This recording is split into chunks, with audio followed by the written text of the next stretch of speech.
लोकसभा निवडणुकीच्या पार्श्वभूमीवर शहर पोलिसांकडून कोणताही अनुचित प्रकार घडू नये यासाठी अवैध धंदे व अंमली पदार्थ तस्करांविरुद्ध कारवाईसाठी तालुका हद्दीत चेकपॉइंट लावण्यात आला असून कडक बंदोबस्त तैनात करण्यात आला आहे।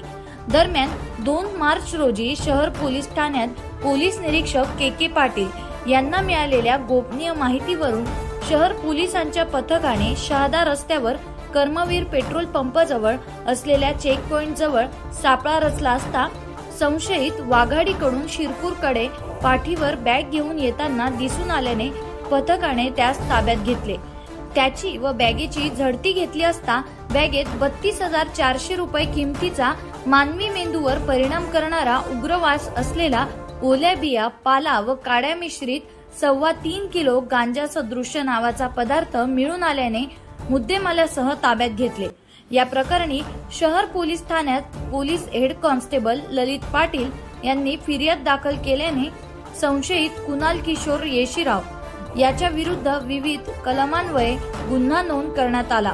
पुढील तपास PSI सुरेश सोनवणे करीत आहेत।